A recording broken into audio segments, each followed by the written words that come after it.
خاتم النبیین محبوب رسول جد الحسن الحسین بن قاسم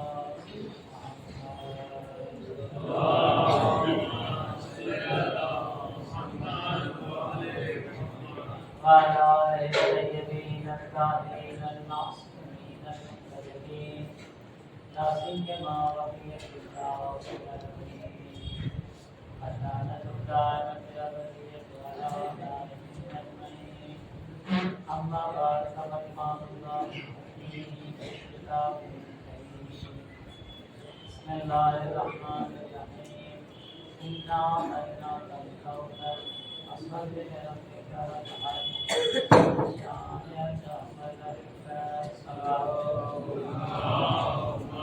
صل على محمد وآل محمد.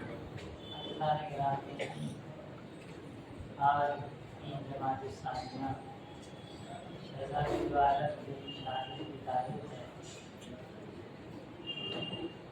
آپ تقریباً 20 دن سے مسلسل مجلسیں ہم سے نشر شرکت فرما رہے تھے. شہزادی کے فضائل اور ان کی زندگی اور ان کے کردار اور مختلف علماء سے بیانات سن رہے تھے. شہزادی دعالم کی جو ذات ہے وہ کوئی معمولی ذات نہیں ہے، بلکہ اللہ نے جب اپنے رسول کو یہ بیٹی عطا کی اور اس بیٹی کے ذریعے سے نسل کثیر عطا کیا، تو خدا نے جیسا کہ ہر بندے کی ذمہ داری ہے کہ وہ جو خدا اسے نعمتیں عطا کرتا ہے ان نعمتوں کا شکریہ ادا کرے اور خدا کی نعمت کا کفران نہ کرے. خدا نے جو نعمت دی ہے اس کا شکریہ ادا کرتے ہوئے چلے. اور قرآن نے بھی اس کو کوٹ کیا ہے کہ لئن شکرتم لأزیدنکم، اگر تم شکریہ ادا کرو گے تو ہم تمہاری نعمتوں میں اضافہ کریں گے. شکر منعم واجب ہوئی، یعنی جو شخص آپ کو نعمت دے رہا ہے. آج کی دنیا میں اگر کوئی ہمارے بچپن تھوڑا سا احسان کر دیتا ہے، تھوڑی سی نیکی کر دیتا ہے، تھوڑی سی بھلائی ہمارے ساتھ کر دیتا ہے، ہمارا کوئی کام پھنسا ہوا ہے کوئی کام انجام دے دیتا ہے، تو ہم کیا کہتے ہیں؟ ارے بہت شکریہ، آپ نے میرے لیے کام انجام دے دیا، میں بہت بہت شکر گزار ہوں، احسان مند ہو آپ کا. کہتے ہیں نہیں کہتے؟ چھوٹا موٹا ایک دو کام زندگی کا یا کوئی بڑا کام بھی لیکن وہ ایک ہی کام ہے، کسی ایک وقت میں کیا ہے اس کے لیے ہم پوری عمر کہتے ہیں کہ ہم احسان مند ہیں، ہم شکر گزار ہیں. آپ نے ہمارے ساتھ فلاں نیکی کی، فلاں کام کیا، فلاں بھلائی کی، اس کی وجہ سے آج ہم یہاں پر ہیں، یہ کام انجام دے رہے ہیں. تو اگر انسان کے ساتھ تھوڑی سی بھلائی کرتا ہے تو عقل و فطرت کا تقاضا یہ ہے، عقل و منطق کا تقاضا یہ ہے، شعور و عقل کا تقاضا یہ ہے کہ اس کا شکریہ ادا کیا جائے. تو اگر خدا انسان کی زندگی، وجود، حیات، پوری زندگی میں نعمتوں سے نواز رہا ہے، اس کا شکریہ ادا کرنا بدل واجب ہے. تو یہ شکریہ سب پر واجب ہے. اللہ نے جو اپنے رسول کو نعمت دی تو اللہ نے کیا کہا؟ اِنَّا أَعْطَيْنَاكَ الْكَوْثَرَ، اے میرے رسول ہم آپ کو کوثر عطا کر رہے ہیں، نسل کثیر عطا کر رہے ہیں، ہم عطا کر رہے ہیں، ہم نے دیا. تو یہ ہم نے دیا، ہم عطا کر رہے ہیں، یہ خود ایک طرح کا احسان ہے، کیونکہ کوئی معمولی نعمت اللہ نے نہیں دیا رسول کو. نسل کثیر، نسل سادات جو پوری دنیا میں موجود ہیں، نسل سیدہ سے یہ عظیم نعمت ہے جو اللہ نے اپنے رسول کو عطا کی. تو اگر خدا کہہ رہا ہے کہ ہم نے آپ کو عطا کیا ہے تو خدا کا کہنا کیا ہے؟ وجہ ہے. اور پتہ ہے کہ انسان جب کسی کو کوئی چھوٹی موٹی چیز دیتا ہے، کوئی چھوٹا موٹا سا احسان کرتا ہے، 25-50 روپے دے دیے، تو نہیں کہتا کہ ہم نے تمہارے ساتھ بھی کیا، ہم نے فلاں جگہ پہ، اور تم اس کے لیے جو ہے نماز بھی پڑھو، جو ہم نے تمہارے ساتھ 100 روپے دیے ہیں اور تم اس کے ساتھ جاؤ قربانی بھی کرو، میرے کو 100 روپے دیا ہے اور 1000 روپے قربانی کرتے ہیں۔ کہنے کا مقصد یہ کہ نعمت جب بہت بڑی ہوتی ہے تو اسی اعتبار سے بیان ہوتا ہے۔ خدا کیا کہہ رہا ہے؟ ہم نے آپ کو عطا کیا اور اس نعمت کے بدلے میں آپ کیا کریے؟ فصل لے رب کا، نماز پڑھیے۔ نماز خود شکریہ ہے، یعنی نماز کے ذریعے شکریہ ادا کریں، ون ہر قربانی کریے۔ تو یہ اتنا مطالبہ رسول سے کیوں کیا جا رہا ہے؟ اس کا مطلب اللہ اپنے رسول کو کوئی عظیم نعمت دے رہا ہے جس کی بنیاد پر مطالبہ ہو کہ وہ عظیم نعمت کون ہے؟ شہزادی دو عالم بی بی فاطمہ زہرا سلام اللہ علیہ۔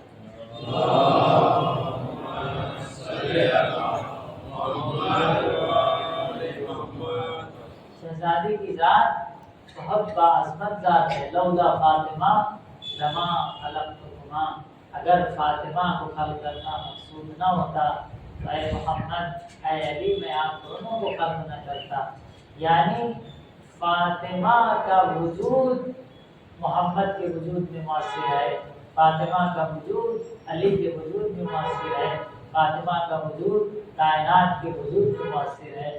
کیونکہ حدیث کیا کہہ رہی ہے کہ لولاک لما خلقت الافلاک، اگر اے محمد آپ نہ ہوتے تو میں اس کائنات کو خلق نہ کرتا۔ ولولا علی لما خلقت، اور اگر علی نہ ہوتے تو میں آپ کو خلق نہ کرتا۔ اور پھر ارشاد ہوا کہ لولا فاطمہ لما خلقتکما، اگر فاطمہ نہ ہوتی تو میں محمد نہ آپ کو خلق کرتا اور علی نہ آپ کو خلق کرتا۔ تو پتہ یہ چلا کہ دنیا کی خلقت محمد کی خلقت پر، محمد کی خلقت مولا کائنات کی خلقت پر، اور ان دونوں کی خلقت فاطمہ زہرا سلام اللہ علیہا کی خلقت ٹکی ہوئی ہے۔ بس اس سے یہ سمجھ میں آتا ہے کہ اگر فاطمہ نہ ہوتی تو دنیا نہ ہوتی۔ کتنی عظیم یہ ہستیاں ہیں کہ جو اللہ نے ہمیں عطا کی ہیں، ان کی معرفت حاصل کرنا ہماری ذمہ داری۔ ان کے فضائل سنتے ہیں، ان کے مناقب سنتے ہیں، ان کی زندگی کو ہم مسلسل سنتے رہتے ہیں، ان کی عظمت کو ہم بیان نہیں کر سکتے۔ کیوں؟ کیونکہ یہ نور اول ہے، یہ خلق اول ہے، یہ مخلوق اول ہے۔ یہ اس وقت بھی تھے جب آدم آب و گل کے درمیان تھے۔ سبحنا سبحت الملائکہ، حللنا فحللت الملائکہ، یہ انوار جو اللہ نے پنجتن کے انوار کو خلق کیا ہے، اس دنیا کی خلقت سے ہزاروں لاکھوں کروڑوں سال پہلے ان انوار کو خلق کیا ہے۔ یہ عرش پر تھے اور ان کی خلقت ملائکہ کی خلقت سے پہلے تھی۔ فرشتے جو مخلوق خدا ہیں ان سے پہلے بھی ان کی خلقت تھی۔ اور حدیث یہ کہتی ہے کہ ہم نے جب تسبیح پڑھی تو ملائکہ نے ہماری تسبیح سے تسبیح پڑھنا سیکھا۔ ہم نے جب تحلیل تکبیر کیا تو ملائکہ نے ہماری تحلیل سے تحلیل کرنا سیکھا۔ تو اب سوچیے کہ ان کی کیا عظمت ہے، اللہ نے انہیں کیا بنایا ہے۔ یہ نور کہ جو تمام مخلوقات سے پہلے خلق کیے گئے، وہ بشردن کا نور ہے، وہ 14 معصومین کا نور ہے۔ كنت كنزا مخفيا فأحببت أن أعرف فخلقت الخلق، میں چھپا ہوا خزانہ تھا، جب میں نے چاہا کہ اپنے کو پہچان پاؤں تو میں نے ایک مخلوق پیدا کی۔ وہ مخلوق کون تھی؟ محمد کی ذات تھی۔ میں نے ایک نور پیدا کیا اور پھر اس ایک نور سے 14 نور بنائے۔ میں شہزادی دو عالم بی بی فاطمہ زہرا سلام اللہ علیہا کا بھی ہے سلام دے میں محمد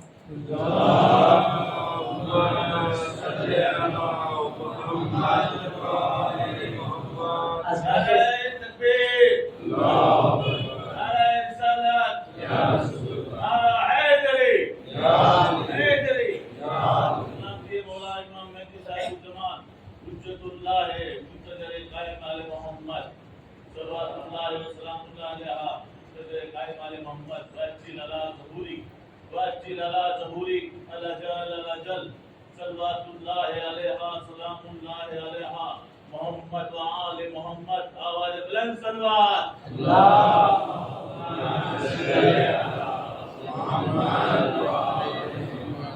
عظمت اہل بیت کو سمجھنے کی ضرورت ہے، معرفت حاصل کرنے کی ضرورت ہے۔ معرفت کیسے ہوگی اہل بیت کی؟ جب ہم ان کی زندگی کا مطالعہ کریں، ان کی زندگی اور ان کے کردار کا مطالعہ کریں۔ کل ہم نے عرض کیا کہ فضائل وہی کردار ہے اور کردار وہی فضائل ہے۔ جب ہم ان کی زندگی کو پڑھیں گے، مطالعہ کریں گے، اسٹڈی کریں گے، دیکھیں گے تو ان کا ایک ایک مرحلہ زندگی کا کیسا تھا، اپنے دوستوں کے ساتھ کیسے پیش آتے تھے، اپنے چھوٹوں کے ساتھ کیسے پیش آتے تھے، اپنے بڑوں کے ساتھ کیسے پیش آتے تھے، اپنے گھر والوں کے ساتھ کیسے پیش آتے تھے، ان کا رویہ کیا تھا، کس انداز سے انہوں نے زندگی گزاری ہے، جو مکمل آئیڈیل اور نمونہ ہے تمام بشریت کے۔ سنت رسول اللہ لی اسوۃ حسنہ، رسول کی بیٹی میں ہمارے لیے آئیڈیل اور نمونہ ہے۔ یہ وقت کے امام فرما رہے ہیں، ہم تو عام انسان ہیں، گناہ گار ہیں، ہمارے لیے تو آئیڈیل اور نمونہ ہے ہی شہزادی کی ذات۔ خود وقت کے امام مہدی آخر الزمان علیہ الصلوۃ والسلام کی ذات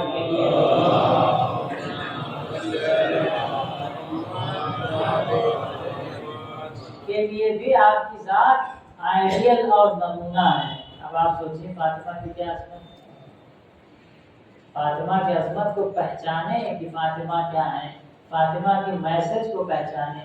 آپ نے خاک حق کیسے کیا، باطل کا مقابلہ کیسے کیا، ولایت مولا کائنات سے جو دفاع آپ نے کیا ہے، وہ دفاع کوئی آسان کام نہیں تھا۔ ہماری ذمہ داری ہے کہ شہزادی سے سیکھیں کہ ہم بھی مولا کائنات کے حق سے دفاع کریں اور مولا کائنات کی حقانیت کو اپنے درمیان تو پھیلاتے ہی ہیں، دوسروں تک پہنچائیں، جیسا کہ علماء نے پہنچایا ہے۔ کتاب رفعت الانوار لکھی گئی میر حامد حسین ہندی کے ذریعے، کتاب الغدیر لکھی گئی علامہ امینی کے ذریعے۔ کیوں لکھی گئی یہ کتابیں؟ تاکہ اہل بیت و مولا کائنات کے حق کو دوسروں تک پہنچایا جا سکے۔ جو کام شہزادی دو عالم نے کیا، جو کام جناب سیدہ نے کیا، تو وہ ہماری بھی ذمہ داری ہے کہ ہم اس ولایت کو دوسروں تک پہنچائیں۔ ہم اپنے والوں تک ضرور پہنچاتے ہیں، جو اپنے چاہنے والے ماننے والے، لیکن ہمارا میسج باہر بھی جانا چاہیے۔ آپ کہیں مولانا آج وہ دور نہیں ہے، نہیں، ایسا نہیں کہ آج وہ دور نہیں، ٹھیک ہے، طریقہ بدل سکتا ہے، روش بدل سکتی ہے، انداز بدل سکتا ہے، کس انداز سے پہنچانا ہے، کس طرز سے پہنچانا ہے، کس فکر سے پہنچانا ہے، یہ ہم مانتے ہیں۔ لیکن یہ کہیں کہ نہیں، اب وہ زمانہ نہیں ہے کہ ہم اپنی بات کو دوسروں تک پہنچائیں، ہم اپنے والوں کو محفوظ کر لیں، بڑی بات ہے، باہر جانے کی ضرورت نہیں ہے۔ ایسا نہیں ہے، جب آپ بزنس کرتے ہیں تو آپ کہتے ہیں کہ جو ہماری پونجی اس کو ہم محفوظ کر لیں کافی ہے، پونجی اور بڑھانے کی ضرورت نہیں۔ کبھی کہتے ہیں کہ نہیں، ہماری جو پونجی ہے، جو بھی ہے 10 20 لاکھ 50 لاکھ یہی بچی رہے، ہمارا خرچہ پانی چلتا ہے بہت۔ کوئی ایسا بزنس مین سوچتا ہے؟ نہیں مولانا، ہم تو ہم چاہتے ہیں کہ ہر سال ہماری پونجی بڑھے، آج 50 ہے تو کل 100 ہو جائے، کل 100 ہے تو پرسوں 200 ہو جائے۔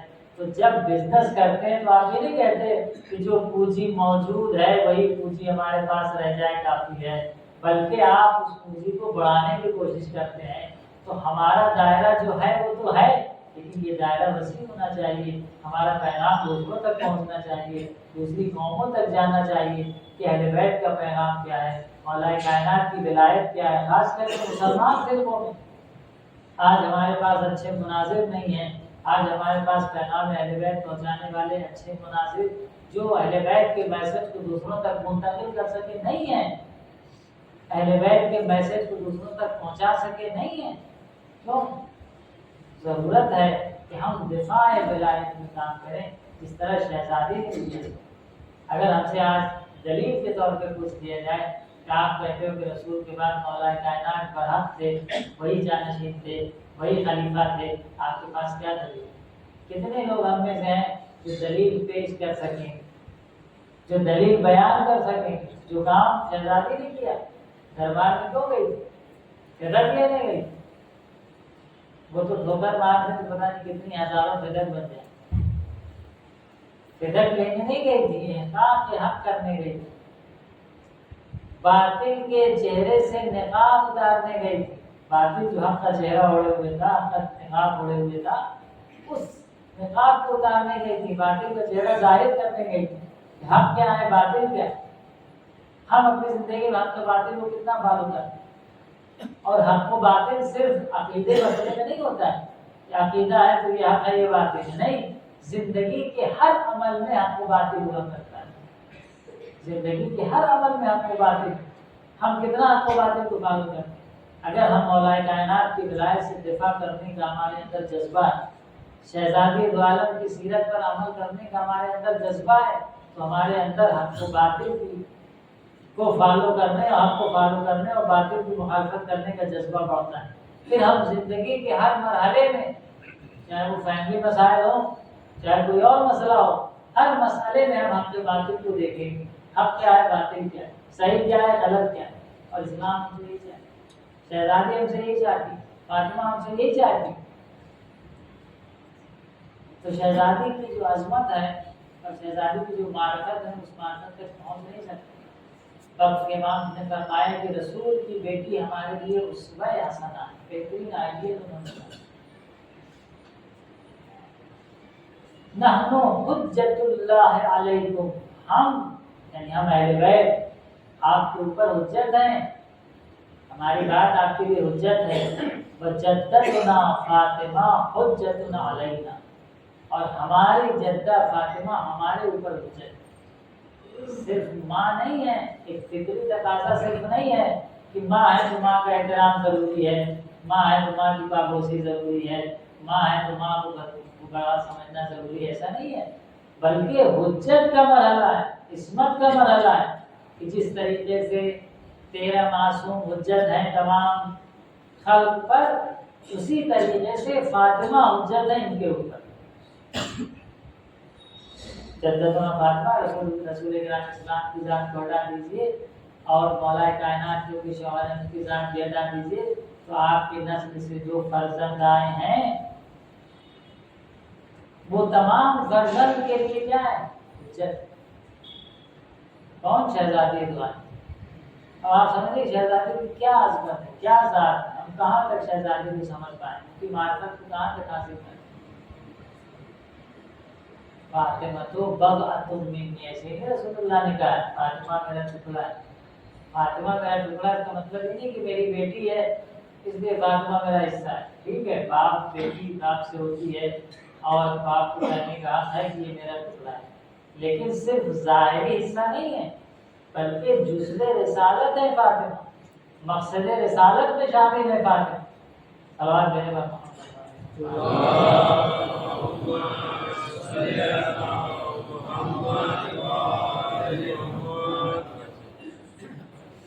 اور بلند آواز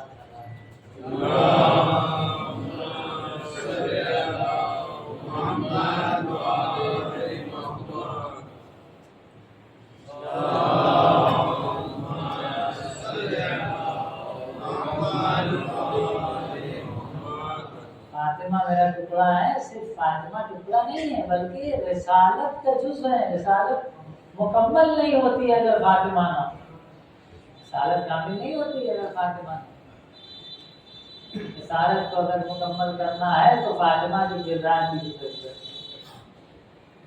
بیٹی کے عنوان سے آپ کھڑے نہیں ہو رہے ہیں کہ صرف بیٹی ہے اس لیے آ رہی ہیں تو آپ کھڑے ہو جائیں، نہیں، کیونکہ یہ اللہ کی حجت ہے خواتین کے لیے، لوگوں کے لیے، اور وہ نور ہے، وہ مرتبہ اللہ نے عطا کیا ہے کہ جس بنیاد پر رسول کھڑے ہوئے، گرچہ ظاہری پس منظر بھی ہے، اس میں کوئی شک نہیں ہے کہ رسول کے زمانے میں بیٹیوں کی کوئی اہمیت نہیں، بیٹیوں کو زندہ دور کر دیا جاتا تھا۔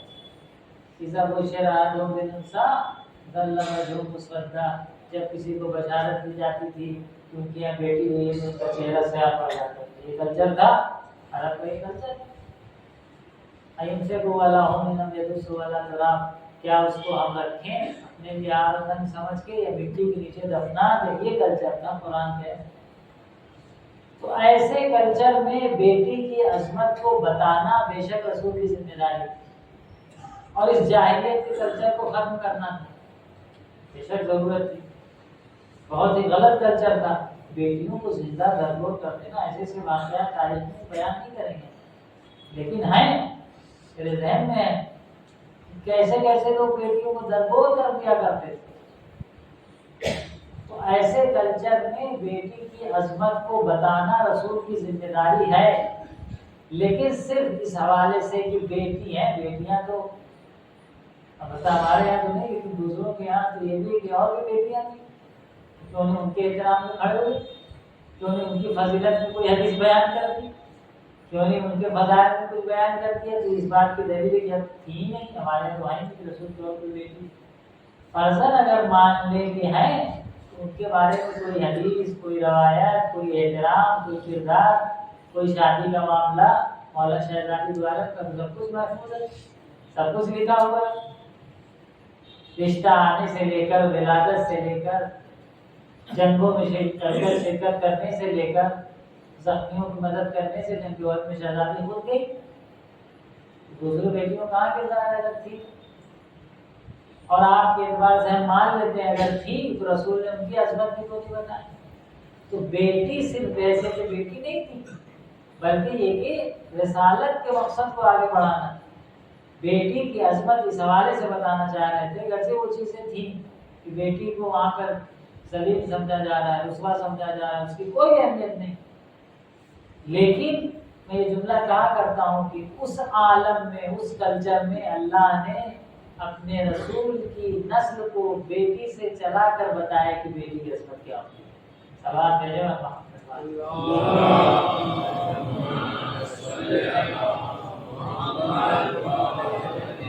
اس لیے بیٹیوں کی قدر و قیمت کو سمجھیں. حدیث میں یہاں تک بھی ملتا ہے کہ جب آپ گھر میں آئیں اور کوئی سامان لے کر آئے ہیں تو پہلے بیٹی کو دیں، بیٹے کو دینے کو نہیں چاہیے، پہلے بیٹی کو دیں. اسے بیٹی کا احترام بیٹے سے زیادہ ہے، بیٹی کا خیال زیادہ رکھیں. یہ ہماری حدیث میں، کیونکہ وہ صنف خاتون میں سے صنف نازک ہے، لطیف ہے، احساسات ان کے زیادہ ہیں، اس لیے بیٹوں پر بیٹی کو ترجیح دینے کو کہا ہے. بیٹا نعمت ہے، بیٹی کیا ہے؟ رحمت. نعمت کے بارے میں سوال ہوگا، رحمت کے بارے میں سوال نہیں ہوگا. رسول گرامی اسلام کون ہے؟ رسول گرامی اسلام خود عالمین کے لیے رحمت ہے.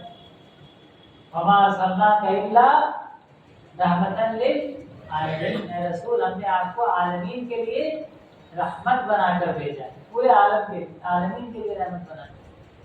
اس میں سب کوئی شامل ہے، یعنی یہ دنیا اور دنیا کے علاوہ اور کوئی عوالم ہیں جہاں پر اللہ کی مخلوق رہتی ہے، یہاں انسانوں سے ہٹ کر جو دوسری مخلوقات ہیں، اللہ نے سب کے لیے رسول کو رحمت بنا کر بھیجا ہے، عالمین کے لیے رحمت. رسول کی رحمت کہاں تک جائے گی؟ یہ رسول کی رحمت جہاں تک اللہ کی ربوبیت جائے گی وہاں تک رسول کی رحمت ہے. جہاں تک اللہ کی ربوبیت جائے گی وہاں تک رسول کی رحمت جائے گی. آپ پڑھتے ہیں الحمدللہ رب العالمین، حمد ہے اس خدا کی جو عالمین کا رب ہے. تو اللہ عالمین کا رب اور رسول عالمین کے لیے رحمت، رسول عالمین کے لیے رحمت بن کر آئے. وہ بیٹی کیا ہوتی ہے؟ بیٹی باپ کے لیے رحمت، یعنی وہ رسول جو پوری کائنات کے لیے رحمت، چرند و پرند و غیث و طیور کے لیے رحمت، زمین و آسمان کے لیے رحمت. وہ رسول جو سب کے لیے رحمت بن کر آئے ہیں، اس رسول کے لیے فاطمہ رحمت بن کر آئے. اللہ میرے محمد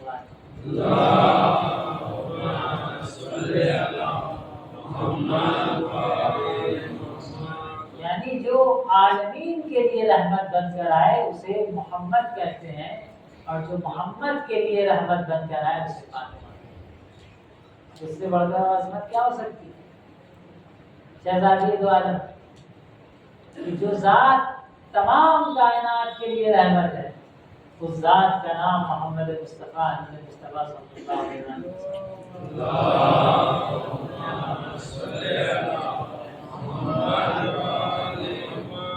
لیکن جس ذات کے لیے خود رحمت بنی ہے وہ ذات کون ہے؟ وہ فاطمہ زہرا. محمد کے لیے جو رحمت بنے وہ فاطمہ. تو فاطمہ کے کردار کو اپنے معاشرے میں پھیلائیں. ہم نے عرض کیا کہ فضائل کا مقصد کردار کو پھیلانا ہے. ہمارے گھرانے میں فاطمی کردار پائے جائیں، فاطمی سیرت پائی جائے. ہماری بیٹیاں حجاب کے حوالے سے، عفت کے حوالے سے، عبادت کے حوالے سے، علم کے حوالے سے، بندگی کے حوالے سے اور دیگر تمام مراحل زندگی میں جب بیٹی ہے تو بحیثیت بیٹی کے حوالے سے، جب زوجہ ہے تو بحیثیت زوجہ کے حوالے سے، جب ماں ہے تو بحیثیت ماں کے حوالے سے ضرورت ہے کہ فاطمی کردار کو فالو کریں اور سماج میں پھیلائیں. یہ ہماری ذمہ داری ہے، ہم میں سے ہر ایک کی ذمہ داری. بچیوں کو اس طریقے سے تربیت کریں کہ کردار فاطمی ان کے اندر اجاگر ہو پایا جاتا. بس یہ نہیں کہ بیٹی ہو گئی 12 سال کی ابھی تو بچہ ہے، بال کھول کے اسکول جا رہی ہے، بال کھول کے رشتے داروں میں جا رہی ہے. 9 سال میں بچی بالغ ہو جاتی ہے. جب بالغ ہو گئی تو حجاب واجب حجاب کروائی، واجب حجاب کروائی. چہرہ کھلا رکھ سکتے ہیں، ہاتھ گھٹنے تک یہاں تک کھلا رکھ سکتے ہیں، وہ بھی اگر کوئی خوف فتنے فساد کا خوف نہ ہو تو.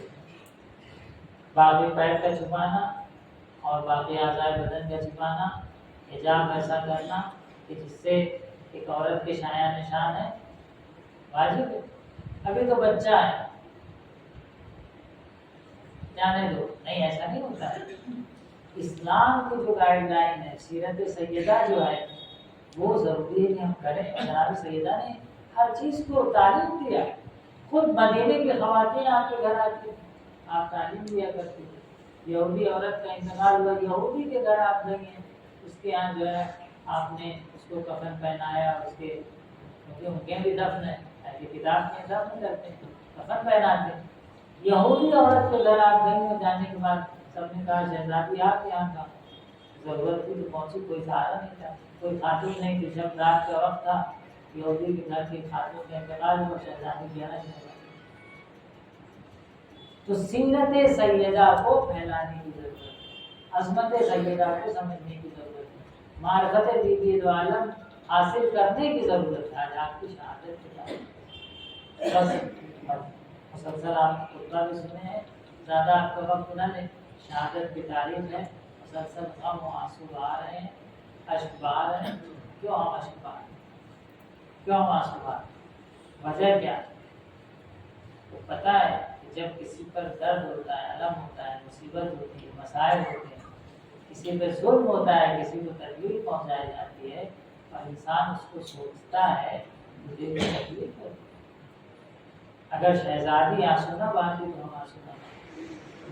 شہزادی 3 مہینے زندہ تھی، 3 مہینے میں اتنا گریہ کیا، اتنا گریہ کیا کہ یہ کہنا پڑا کہ ہمیں ڈسٹرب ہوتا ہے.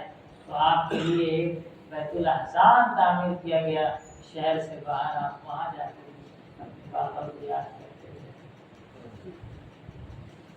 آپ کا مرثیہ بابا صبت علیہ مسائب النہا صبت الایام سرن لیا. رات کی تاریکی میں، دن کے اجالے میں شہزادی وہیں گریہ کر رہی ہیں، بابا کو یاد کر رہی ہیں. ایک ایسی کیفیت ہو گئی ہے کہ آپ کی نگاہ جب دروازے پہ پڑتی تھی تو سوچ کے روتی تھی کہ میرا بابا یہاں سے آتا تھا. اجرکم اللہ، اجرکم اللہ. عزیزوں، آپ دیکھیے شہزادی نے کتنے مسائل تحمل کیے، کتنے گرم و مصیبتیں ان 75-95 دن میں تحمل کیے. بعض روایت میں یہاں تک ملتا ہے کہ آپ جب رات میں سوتی تھی تو کروٹ نہیں بدل پاتی، پہلو شکستہ تھے. جب کروٹ بدلنا چاہتی تھی تو تکلیف ہوتی تھی. کروٹ بدلنا یعنی ایک ایسا شخص جس کی ہڈیاں ٹوٹ گئی ہوں، اس کو رات میں سونا آسان نہیں ہوتا. اللہ جانے 95 دن شہزادی نے کیسے گزارا. عزیزوں، وقت آیا کہ شہزادی نے وصیت کرنا شروع کیا. ابوالحسن کو وصیت کیا، ابوالحسن میرے بعد میرے بچوں کا خیال رکھنا، میرے حسن و حسین کا خیال رکھنا. وصیت. مولا کائنات کہتے ہیں اے ابوالحسن یہ بھی وصیت کہتے ہیں ابوالحسن مجھ سے اگر کوئی کوتاہی ہو غلطی ہو گناہ ہو گیا ہو تو آپ کے حق میں تو مجھے معاف فرمائیے گا۔ مولا کائنات کہتے ہیں شہزادی آپ کیا کہہ رہی ہیں، آپ تو معصوم ہیں، آپ سے کیا غلطی ہو سکتی ہے۔ عزیزوں وقت آیا کہ شہزادی دنیا سے چلی گئی اور شہزادی کے غسل اور کفن کی وصیت کے مطابق جو کہ آپ نے وصیت کیا تھا، اے علی مغفرنی وغسلنی وکفنی فی اللیل، مجھے رات کی تاریکی میں غسل دینا، مجھے رات کی تاریکی میں کفن پہنانا، مجھے رات کی تاریکی میں دفن کر دینا۔ عزیزوں علی نے شہزادی کی وصیت کے مطابق رات کی تاریکی میں غسل دینا شروع کیا۔ مقاتل یہ لکھتے ہیں کہ جب علی غسل دے رہے تھے، غسل دیتے دیتے ایک مرتبہ علی رونے لگے، چیخ مار کے رونے لگے۔ سلمان پشت پردہ موجود تھے، سلمان نے مولا کو بلایا، مولا کیا ہوا؟ لائے سلمان فاطمہ کی پسلیاں ٹوٹ گئی تھی، لیکن فاطمہ نے مجھ سے یہ بھی بتایا اللہ اللہ صبر فاطمہ، جنازہ تیار ہوا۔ اجر اللہ جنازہ تیار ہونے کے بعد حسب دستور ہوتا ہی ہے کہ جب جنازہ تیار ہوتا ہے کہ بچوں کو بلایا جاتا ہے، بچوں آؤ ماں سے رخصت بولو، تمہاری ماں دفن ہونے جا رہی ہے۔ امام حسن امام حسین کھڑے ہوئے ہیں، جناب زینب ام کلثوم کھڑی ہوئی ہیں، ایک جناب زینب ام کلثوم رخصت ہوتی ہیں، جناب حسن رخصت ہوتے ہیں۔ ایک مرتبہ امام حسین کی باری آتی ہے، امام حسین کھڑے ہو جاتے ہیں، کہتے ہیں نہیں بابا، جب تک اماں خود نہ بلائے گی حسین نہ جائے گا۔ یہ کہنا تھا ایک مرتبہ بندے کفن ٹوٹے، ہاتھ نمودار ہوئے، آ میرے حسین میری آغوش میں آ جا۔ ارے یہ سننا تھا۔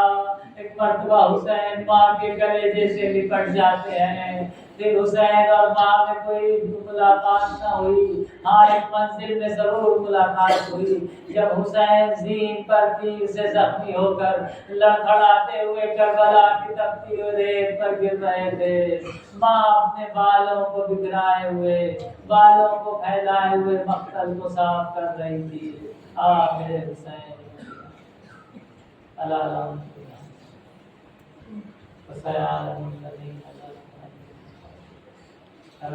ہماری ساری قبول فرما، جو پریشان کی پریشانی دور فرما، جو مریض ہو شفایا نصیب فرما، یعنی میرے گزار جان جان حاضر فرما، پروردگار ہم سب خیر کے راستے پہ چلنے کی توفیق عطا فرما، نیک اچھے کاموں میں ہمیں حصہ دینے برکت کے حصہ لینے کی توفیق عطا فرما، ہم نے جو مریض انہیں شفا عطا فرما، شہزادی کی خوشنودی ہمارے سامنے حال فرما، ہمارے ماں کے ظلم میں تعریف فرما، اور ہم کو قیامت میں سامنے قرار دے۔